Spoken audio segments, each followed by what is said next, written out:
No one else. Building life and business on what can't be shaken.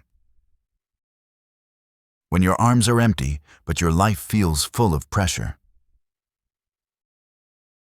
We've all been there. You show up. You pour out. You push harder than anyone sees. But at the end of the day, or the quarter, your arms still feel empty.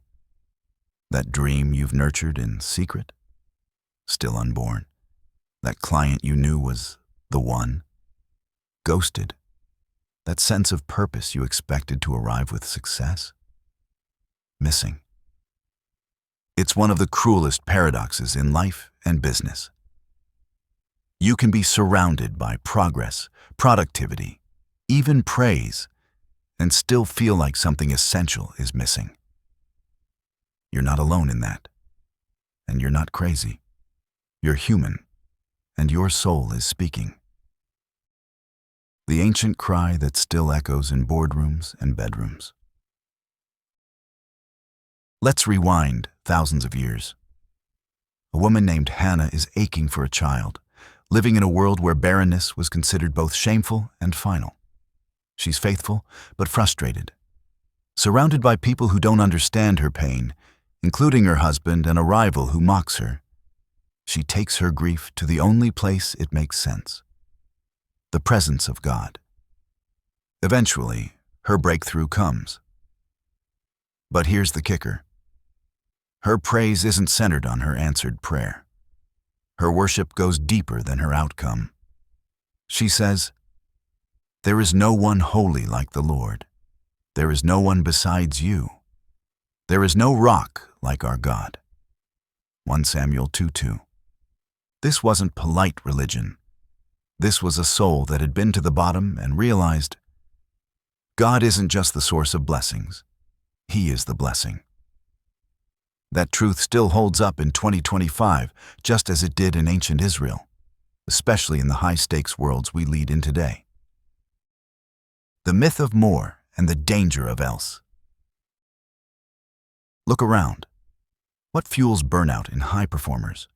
What makes a founder keep chasing funding even when their heart is bankrupt? What causes that creeping anxiety that you're still not there yet? It's this: the subtle, culturally reinforced belief that there's someone or something else that will finally satisfy.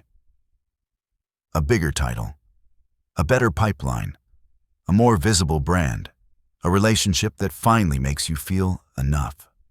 We're all prone to believe the lie of else. But here's the truth. There is no one else. No one else is holy enough to handle your hidden insecurities. No one else is solid enough to carry the weight of your identity. No one else is steady enough to be your foundation in a volatile market and an unpredictable world. There is no other rock. Everything else shifts eventually. Building a business without a bedrock. Let's get painfully practical. If your business is built on results alone, what happens when they don't come? If your leadership is driven by perception, what happens when criticism hits? In today's climate, where markets swing, teams change, and public opinion can turn on a single post, you need a rock. And let's not confuse rock with routine. Rock isn't strategy. Rock isn't personal branding. Rock isn't even clarity. Rock is God, holy, unchanging, not one of many options, but the only one truly worthy of your full trust. Hannah knew that. It's why her praise wasn't about what she received, but who she had discovered. She didn't just give her son to God, she gave her heart. That's what true leaders do. Anchor their identity in something deeper than outcomes. The most tender parts of our dreams. Now let's talk heart. Every leader, founder, artist, or parent has something sacred inside, a dream that feels too tender to expose. Maybe it's a business you want to launch, a story you feel called to tell, a community you long to serve. But you've waited. Maybe even cried. You've watched others get there while you're still here, wondering if your turn will ever come. This is holy ground, because what you do next determines whether you build on sand or on stone. Will you keep looking sideways, comparing, competing, and controlling? Or will you fix your eyes upward and admit, God, there's no one else I can trust with this dream but you.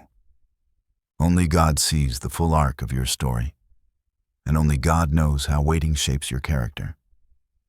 Only God can hold the most vulnerable corners of your calling and whisper, not yet doesn't mean not ever. What happens when you lead from the rock? Let me speak now as your coach, your challenger, and your fellow sojourner. When you start leading from this place, when you build life and business on the rock, everything shifts. Not always externally, but internally. You become less anxious about timelines, less defensive in meetings, less addicted to applause. Why? Because your worth stopped being on the line the day it was secured in someone who doesn't change. This isn't passivity. It's anchored boldness. It's launching the campaign with excellence. But knowing your identity isn't on the analytics. It's leading your team with clarity, but not manipulating their loyalty. It's dreaming big while holding the outcomes open-handed. And when the pressure rises, you don't panic, you remember. There is no one holy like the Lord. There is no one besides him. There is no rock like our God. Time to check your foundation.